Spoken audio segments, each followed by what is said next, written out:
But the expansion of Israel and its proxies is an absolute fundamental necessity for the United States to have.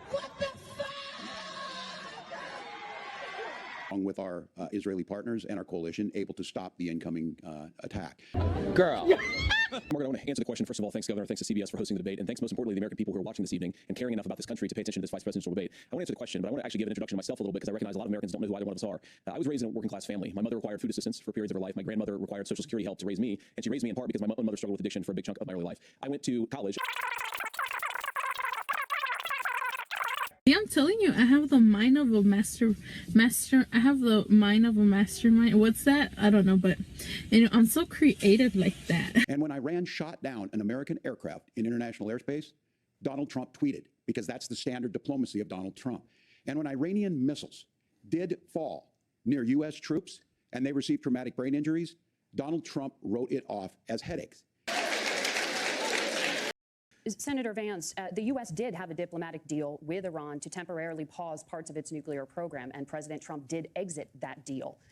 He recently said, just 5 days ago, the U.S. must now make a diplomatic deal with Iran because the consequences are impossible. Did he make a mistake? You have 1 minute.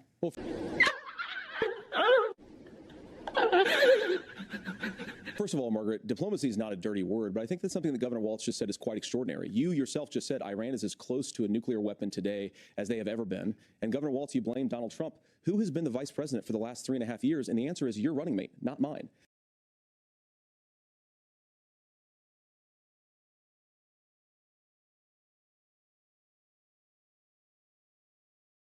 But when did Iran and Hamas and their proxies attack Israel? It was during the administration of Kamala Harris. So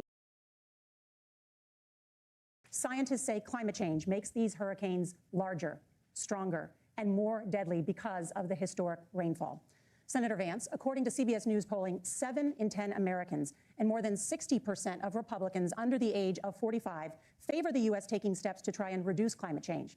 Senator, what responsibility would the Trump administration have to try and reduce the impact of climate change? I'll give you 2 minutes. Sure. So first of all, let's start with the hurricane because it's an unbelievable, unspeakable human tragedy. I just saw today actually a photograph of 2 grandparents on a roof with a 6-year-old child, and it was the last photograph ever taken of them because the roof collapsed and those innocent people lost their lives. And I'm sure Governor Walz joins me in saying our hearts go out to those innocent people, our prayers go out to them, and we want as robust and aggressive as a federal response as we can get.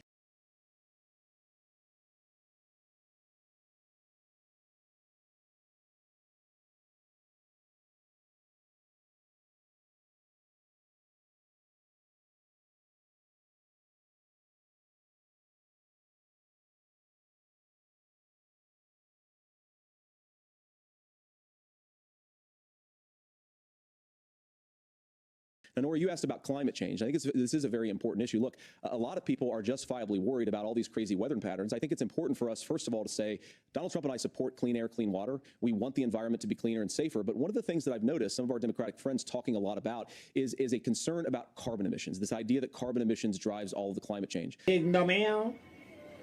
No, ma'am. No, ma'am. Well, let's just say that's true. Just for the sake of argument, so we're not arguing about weird science, let's just say that's true.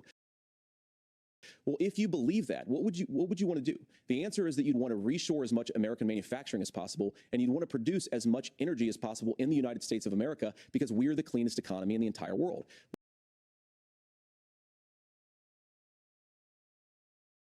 Now, look, coming back to the climate change issue, there's no doubt this thing roared onto the scene faster and stronger than anything we've seen. Senator Vance has said that there's a climate problem in the past. Donald Trump called it a hoax and then joked that these things would make more beachfront property to be able to invest in. What the fuck? How do we make sure that we're protecting by burying our power lines? How do we make sure that we're protecting lakefronts and things that we're seeing more and more of? But to call it a hoax and to take the oil company executives to Mar-a-Lago, say, give me money for my campaign and I'll let you do whatever you want. We can be smarter about that. And an all-above energy policy is exactly what she's doing, creating those jobs right here. 94 executive orders, suspending deportations, decriminalizing illegal aliens, massively increasing the asylum fraud that exists in our system. That has opened the floodgates. And what it's meant is that a lot of fentanyl is coming into our country. I had a mother who struggled with opioid addiction and has gotten clean. As far as a deportation plan, at one point, Senator Vance said it was so unworkable to be laughable. So that's where we're at. Pass the bill, she'll sign it. Governor, It is law enforcement that asked for the bill. They helped craft it. They're the ones that supported it. That's because they know we need to do this. Look, this issue of continuing to bring this up, of not dealing with it, of blaming migrants for everything. On housing, we could talk a little bit about Wall Street speculators buying up housing and making them less affordable, but it becomes a blame. Look, this bill also gives the money necessary to adjudicate. I agree. It should not take 7 years for an asylum claim to be done. This bill gets it done in 90 days. Then you start to make a difference in this, and you start to adhere to what we know, American principles.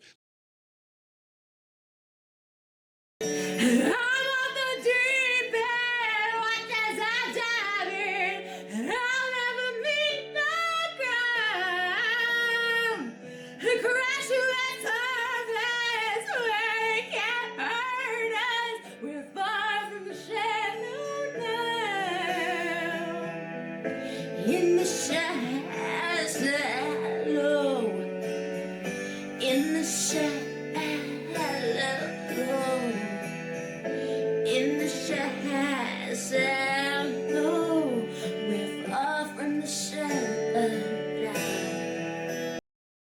Thank you, Governor. And just to clarify for our viewers, Springfield, Ohio does have a large number of Haitian migrants who have legal status, temporary protected status. Well, Margaret, but Thank you. Senator, we have so much to get to. Margaret, I think it's important We're because going to turn now to the economy. Thank Margaret, you. the rules were that The you guys economy, weren't going to we're- fact check, and since you're fact checking me, I think it's important to say what's actually going on.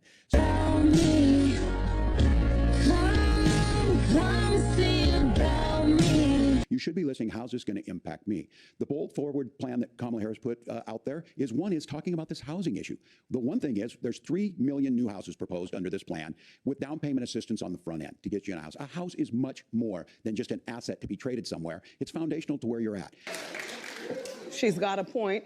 And then making sure that the things you buy every day, whether they be prescription drugs or other things, that there's fairness in that. Look, the $35 insulin is a good thing, but it costs $5 to make insulin. They were charging $800 before this law went into effect. As far as the housing goes, I've seen it in Minnesota, 12% more houses in Minneapolis, prices went down on rent 4%. It's working. And then making sure tax cuts go to the middle class. $6,000 child tax credit, we have one in Minnesota, reduces childhood poverty by 1/3. We save money in the long run, and we do the right thing for families. And then getting businesses off the ground. The law as it stands right now is $5,000 tax credit for small business, increasing that to $50,000. Now, this is a philosophical difference between us. Donald Trump made a promise, and I'll give you this. He kept it. He took folks to Mar-a-Lago, said, you're rich as hell, I'm going to give you a tax cut. He gave the tax cuts that predominantly went to the top class. What happened there was an $8 trillion increase in the national debt, the largest ever. Now he's proposing a 20% consumption or sales tax on everything we bring in. Everyone agrees, including businesses, it would be destabilizing it, it would increase inflation and potentially lead to a recession. Let's go. Look, this is simple for you. Where are we going? Kamala Harris has said to do the things she wants to do, we'll just ask the wealthiest to pay their fair share. When you do that, our system works best, more people are participating in it, and folks have the things that they need. Wow, that is so powerful. Senator, I want to give you a moment to respond on that. But similarly, the Wharton School has done an analysis of the Trump plan and says it would increase the nation's deficit by $5.8 trillion. My question is the same for you. How do you pay for all that without ballooning the deficit? I'll give you 2 minutes. Well, first of all, you're going to hear a lot from Tim Walz this evening, and you just heard it in the answer, a lot of what Kamala Harris proposes to do, and some of it, I'll be honest with you, it even sounds pretty good. Here's what you won't hear, is that Kamala Harris has already done it. Because she's been the vice president for 3.5 years, she had the opportunity to enact all of these great policies, and what she's actually done instead is drive the cost of food higher by 25%, drive the cost of housing higher by about 60%, open the American southern border, and make middle-class life unaffordable for a large number of Americans. If Kamala Harris has such great plans for how to address middle-class problems, then she ought to do them now. Not when asking for a promotion, but in the job the American people gave her 3.5 years ago. And the fact that she isn't tells you a lot about how much you can trust her actual plans. Now, Donald Trump's economic plan is not just a plan, but it's also a record. A lot of those same economists attack Donald Trump's plans, and they have PhDs, but they don't have common sense, and they don't have wisdom. Because Donald Trump's economic policies delivered the highest take-home pay in a generation in this country, 1.5% inflation, and to boot, peace and security all over the world. So when people say that Donald Trump's economic plan doesn't make sense, I say, look at the record. He delivered rising take-home pay for American workers. Now, Tim admirably admits that they want to undo the Trump tax cuts. But Kamala Harris's day one was Donald Trump's failure on COVID that led to the collapse of our economy. We were already before COVID in a manufacturing recession, but 10 million people out of work, largest percentage since the Great Depression. 9 million jobs closed on that. That was day one, whether it was the Infrastructure Act or other things we moved. Now, you made a question about experts, said this. I've made a note of this. Economists can't be trusted. Science can't be trusted. National security folks can't be trusted.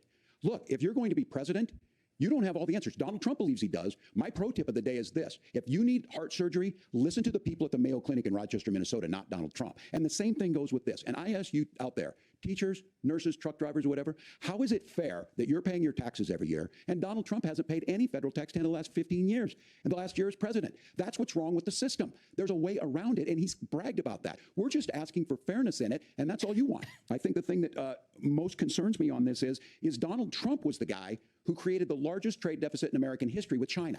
So the rhetoric is good. Much of what the senator said right there, I'm in agreement with him on this. I watched it happen too. I watched it to my communities, and we talked about that. But we had people undercutting the right to collectively bargain. We had right to work states made it more difficult. We had companies that were willing to ship it over, and we saw people profit. Folks that are venture capital in some cases, putting money into companies that were overseas. We're in agreement that we bring those home. The issue is Donald Trump is talking about it. Kamala Harris has a record, 250,000 more manufacturing jobs just out of the IRA.